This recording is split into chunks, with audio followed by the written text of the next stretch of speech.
지난주까지 11거래 연속적인 상승 랠리를 보였던 코스피는 이제 5천까지 3.3%만 남겨두고 있습니다. 여기에서 지수 상승, 서로 바톤 터치를 하는 산업재와 반도체, 이런 성장주 움직임의 강세 속에 3%만 더 올라도 이제 5천 고지를 넘게 되는 건데요. 그 후가 또 중요하겠습니다. 지금 현재 미 나스닥 선물이 크게 빠지면서 다시 한번 급부상하는 트럼프 행정부의 관세 리스크에 우려감이 커지고 있는 모습입니다. 지수가 오를 대로 올랐지만 아직은 PER 싸다는 구간 안에서 오늘의 대안이 될 수 있는 종목들 기회는 어디 있을까요? 지금부터 찾아가 보겠습니다. 프리마켓 시세 움직임 보시죠. 반도체는 약세입니다. 삼성전자 0.8% 내리면서 14만 7천 원 움직임 나오고 있고요. SK하이닉스도 1.3% 약세입니다. 지난주까지 필라델피아 반도체 지수가 4주 연속 올라 다시 한번 사상 최고치를 경신했지만 관세 리스크와 함께 지정학적 리스크가 불거지면서 일단은 반도체 약세로 출발하는 모습이 프리마켓 시세에 관찰되고요.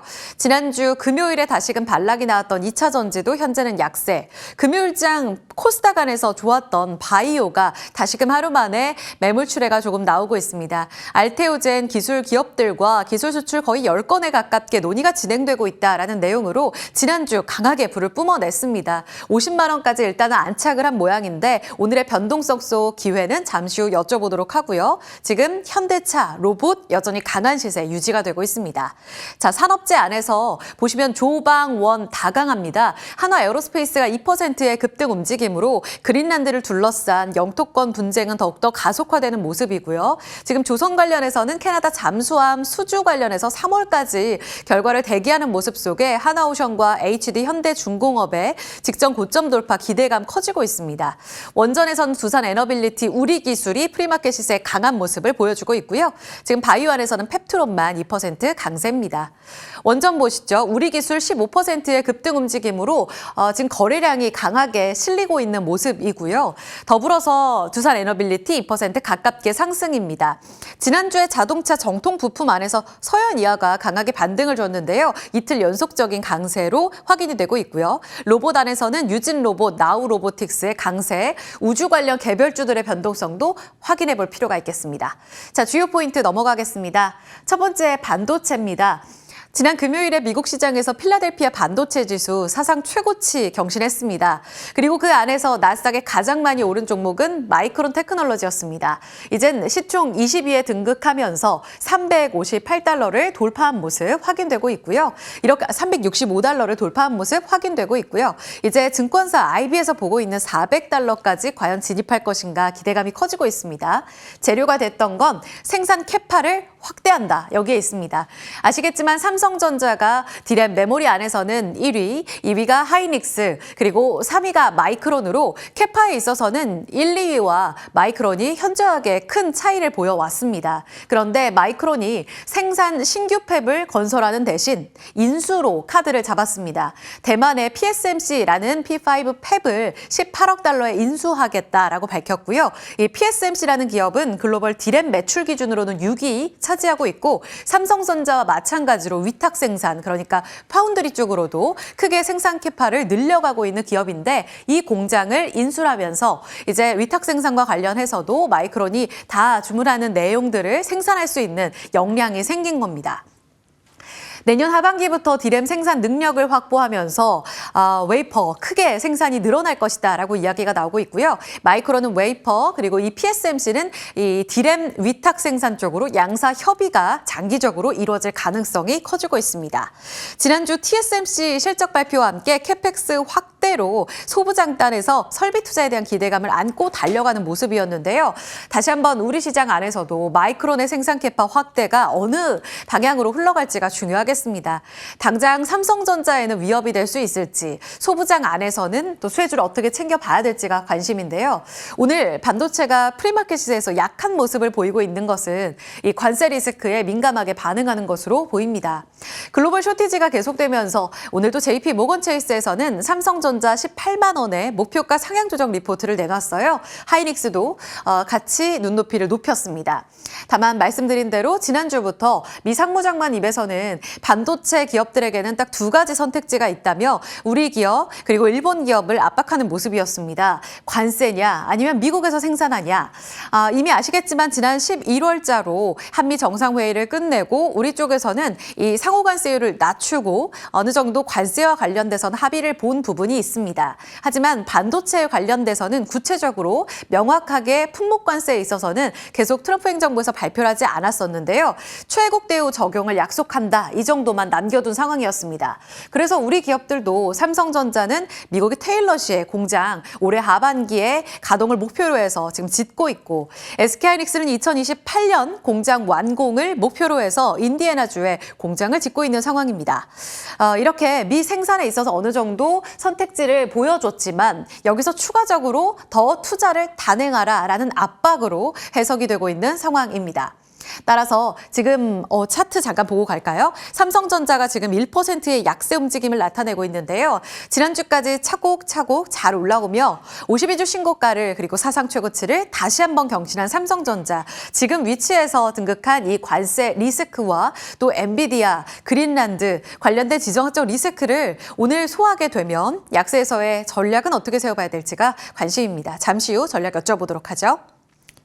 네, 다음은 바이오입니다.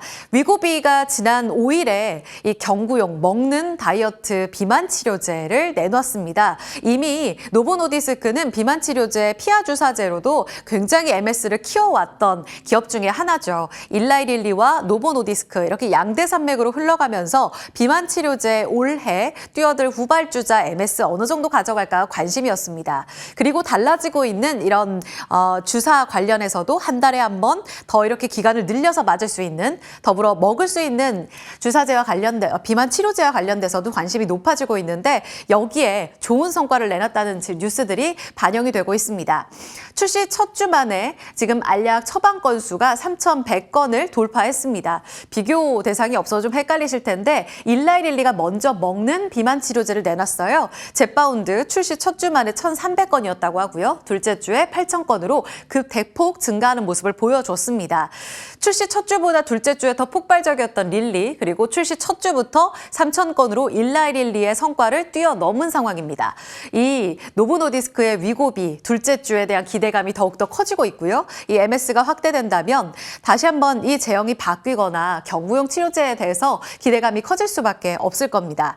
D&D 파마텍 그리고 삼천당 제약을 제외하고는 1월에 들어서면서 비만 치료제 안에서는 이렇다 할 추세적인 움직임이 아직은 나타나지 않고 있습니다.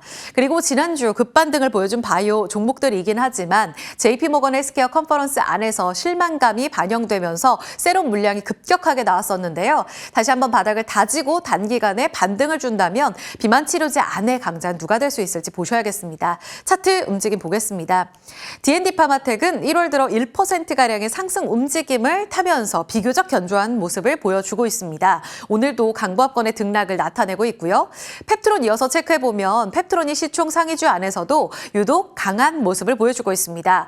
우리 화요일마다 출연하는 김경국 차장의 또 탑픽이기도 한데요. JP모건 헬스케어 컨퍼런스 이 유망주이자 더불어서 경구용 그리고 주사제와 관련돼서 계속해서 맞는 횟수가 더 줄어드는 그 시장이 열릴 경우 펩트론을 다시 한번 눈여겨봐야 된다라는 내용도 전해지고 있습니다. 인벤티지랩도 0.6% 올라가면서 일단은 비만 치료제 쪽으로 조금 더 상승이 우위를 나타내고 있는 모습인데요. 여기에서 조금 더 강하게 종목을 옥석 가리게 하는 중요도가 중요하겠습니다. 잠시 후 여쭤보도록 하죠. 네, 세 번째는 원전을 볼 텐데요. 지금 산업재 쪽으로 지난 한 주 동안에 외국인들이 강하게 베팅하며 1월 들어서도 크게 사는 모습이 확인됐습니다. 주간 단위로 봤을 때 지난 한 주 동안 외국인들이 많이 산 종목 탑5입니다. 1위가 하나오션으로 6,500억 원이고요. 더불어 HD 현대중공업 2,000억 원대로 조선 탑2를 담았고요. 2위가 두선에너빌리티 역시 6,000억 원 규모로 대량 매수가 유입되면서 이제 8만 원에 완벽하게 안착하고 이젠 10만 원이라는 고지를 내다보고 있는 상황입니다. 더불어 목표가 줄 상향이 이어지고 있는 현대건설도 1,500억 원까지 담으면서 이 산업재에 베팅한 외국인들의 수급 동향을 감안해 봤을 때 지금 우리도 여기에 편승해야 되는가 질문을 던져봅니다. 그 안에서도 두산 에너빌리티와 현대건설을 적극 담은 지금 외국인들의 수급 그 배경을 찾아본다면 업데이트되고 있는 원전 뉴스들이 워낙 많은데요. 빅테크들의 에너지 확보전이 계속되고 있습니다. AI 데이터 센터와 관련돼서 전력은 터무니없이 부족하고 지금 2028년, 2030년 데이터 센터 가동을 앞두고 전력 문제는 확보를 해야 된다라는 데 포커스가 맞춰져 있습니다. 미국 에너지부에서는 2028년까지 데이터 센터 미국 전체 전력 생산을 데이터 센터 쪽에서만 12% 담당할 것이다 라고 이야기를 하면서 그 비율은 더 커질 것으로 예상이 되고 있습니다. 빅테크 안에서는 마이크로소프트가 원전 재가동을 결심했고요. 얼마 전 메타가 원전 기업들과 손을 잡으면서 총 6기가와트 이 에너지를 확보하겠다라고 밝힌 바 있습니다. 여기에 트럼프 행정부에서는 계속 빅테크 쪽으로 발전소 비용 너희들이 부담해라. 중간 선거를 앞두고 서민 표심을 얻기 위한 이런 움직임들이 지속될 가능성이 더욱더 커지고 있습니다. 실제로 이 전력 에너지와 관련돼서 비용이 굉장히 부담스럽기도 하고요. 이 때문에 지금 전력 관련된 경매 프로그램을 새롭게 추진하는데 가스터빈 관련해선 지휘번호법과 대표적인 수혜를 또 발전소 기업들은 피해를 받을 것으로 예상이 되면서 다소 엇갈린 시세가 미국 시장에서는 나왔습니다. 하지만 전체적인 큰 맥락에서 봤을 때 이 같은 흐름이 계속된다라는 가능성을 감안해 봤을 때 이제 올해로 본격적인 이 수주와 실적이 나올 원전주를 주목해 봐야 된다는 목소리가 커집니다. 2026년 원전 현실화의 원년이 될 거다. KB증권 섹터 리포트고요. 탑3 최선 호주는 현대건설, 두산에너빌리티, 한국전력입니다. 차트 쭉 보고 계시고요. 특히 이달 들어 현대건설에 대한 TP 상향 조정이 잇따라 나오고 있는데요. 오늘도 LS증권에서는 미국 SMR 원전으로 빛날 한해 지금 목표가 14만 원으로 상향 조정했습니다. 모두 다 신고가 부근입니다. 가지 못한 그 길을 올라가게 된다면 특히 현대건설은 올해 흑자 전원이 예고가 되어 있거든요. 아직은 글로벌 피어 대비 조금은 비싼데 여기서 어디까지 더 올라갈 수 있을까요? 지금 호가만 보고 마무리하겠습니다. 두산 에너빌리티는 1%의 상승으로 이제 8만 원, 9만 원까지 안착. 신고가 10만 원 앞두고 있는 상황이고요. 현대건설도 외국인 지난주에 4위로 많이 담았습니다. 연일 고점 경신이 이어지고 있고 앞서 보신 것처럼 LS에서는 14만 원을 보고 있는 상황입니다. 올해 흑전, 내년에 기대해보죠. 자, 한국전력까지 볼까요? 외국인들 꾸준히 담았던 종목인데요. 지금 예상 호가로 보합권의 움직임 나타내고 있습니다. 탑3와 지금 프리마켓 시세에서 좋았던 우리 기술까지 종목 선택은 어디에 포커스 맞출까요? 자리 옮겨서 여쭤보겠습니다.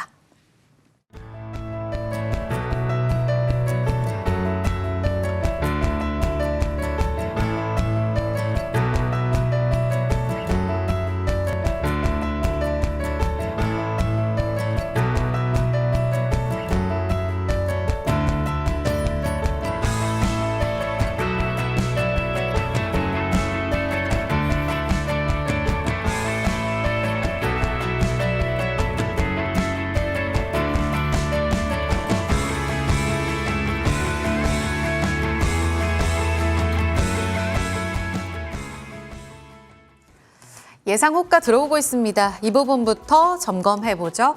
코스피 0.17% 약보합권 출발 앞두고 있고요. 코스닥이 957선으로 강보합권으로 엇갈린 모습 보여주고 있습니다.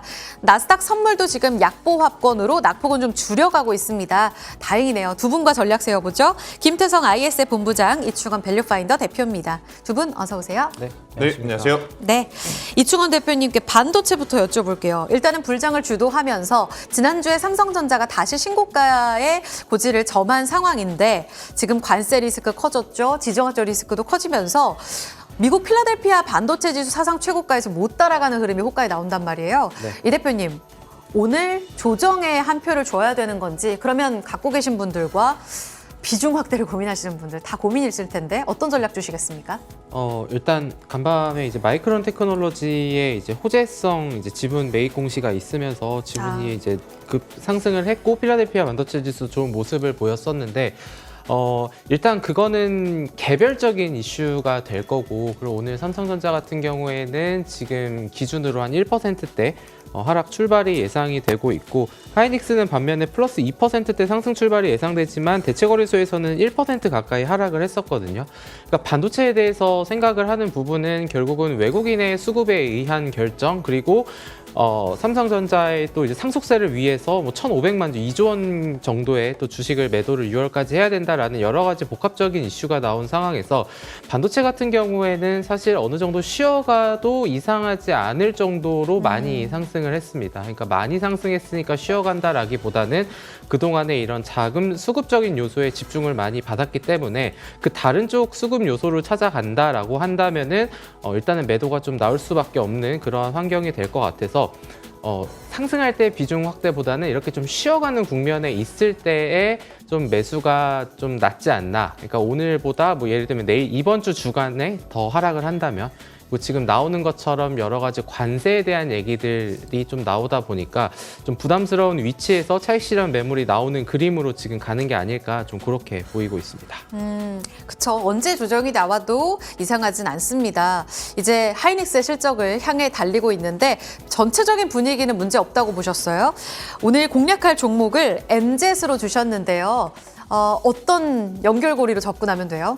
반도체가 그동안 이제 여러 가지 이슈로 갔지만 결국은 중간중간에 나오고 있는 게 이제 유리기판에 대한 얘기가 계속해서 나오고 있는 상황에서 지난 이틀 전에 어떤 얘기가 나왔냐면 SK, 삼성, LG도 지금 밸류체인 선점을 위한 노력을 지속을 한다라는 기사, 그리고 어제 나온 기사가 중국도 유리기판 시장에 본격 참전했다라는 그런 기사들이 나오고 있습니다. 결국 반도체 패권 전쟁에서 이미 뭐 HBM이나 이런 거는 중국하고 미국이 어느 정도 겨루는 과정이 지났고, 그러면은 이제는 또 유리기판 쪽으로도 얘기가 다시 한번 나올 수 있는 그러한 국면에서 PCB 기판의 대안으로 떠오르는 유리기판 결함 자동 검출 AI 소프트웨어를 엔젯이 개발을 했고요. 그리고 그거를 이제 해외에 있는 기업과의 협업, 그리고 이 회사가 삼성과의 긴밀한 관계를 유지하고 있다라는 점에서 최근에 좀 주목을 받아서 올라갔다가 지금 고점 대비해서 한 20% 좀 넘게 하락을 해 있는 그런 상황이거든요. 그래서 그런 측면에서 봤을 때는 유리기판 관련주들도 약간 HBM 관련 반도체가 좀 소외됐을 때 그때 또 주목을 받을 수 있는 섹터가 바로 유리기판이지 않을까. 그래서 1차적인 목표가는 기존 고점 수준이 한 12,000원 정도, 손절가는 짧게 8,500원 정도로 보시면 좋을 것 같습니다. NZ입니다. 12,000원 TP 기억하고요. 유리기판 포인트 기억해 주시죠. 원정 가겠습니다. 에너빌리티, 현대건설 다 좋은데 우리 기술이 두 자릿수의 급등을 보여서 원전이 달린다? 그러면 기대 수익 높은 중소형주 봐야 되나 싶어요. 김태성 본부장님, 오늘 어떻게 포커스 맞출까요? 그러니까 굳이 지금 우리 기술과 같은 기업들이 올라간다고 해서 우리가 중소형주 쪽에 더 힘을 낼 필요가 있겠는가? 그러니까 원전주에 한해서 결국엔 두산에너빌리티와 한전기술이 가야 우리 기술이라든지 우진과 같은 기업들이 따라간다라고 좀 보시면 될 것 같습니다. 지금 반도체에 대해서는 저는 목요일이나 금요일날 신규 매수 타점으로 좀 잡아보는 게 좋을 것 같아요. 왜냐하면 이제 다보스 포럼에서 트럼프가 어떤 이야기를 하느냐에 따라 이후에서 반응을 좀 보고 결정을 하는 게 맞을 것 같고요. 그러면 그 사이에 누가 지금 가장 강한 모습을 보일 것이냐라고 하면 지난주 금요일날 종가 기준으로 봤었을 때 에너지 관련 기업들에 대한 방향성이 굉장히 달랐었거든요. 그러니까 에너지를 사서 파는 기업들은 주가가 빠졌고 오히려 설비 관련한 사업부를 가지고 있는 기업들은 좀 주가가 올랐어요. 그런 것을 전체적으로 놓고 봤었을 때 오늘은 오히려 뭐 우진이라든지 우리기술처럼 설비 관련 기업들이 다소 움직일 수는 있겠지만 원전의 본질은 결국 지금은 가스터빈과 수주잔고가 아닐까라는 생각이 들어서 이쪽은 오늘 가지고 계셨던 분들의 대응의 영역 아니면 신규 매수는 여전히 두산에너빌리티 위주로 먼저 보시는 게 맞겠다는 의견 드리겠습니다. 네. 김태성 본부장님의 비치로테크, 이충훈 대표의 두산에너빌리티는 시장 열리고 추가적인 전략 여쭤보고요. 하이닉스가 양전하는 모습도 확인되고 있습니다. 시장 문 바로 열겠습니다.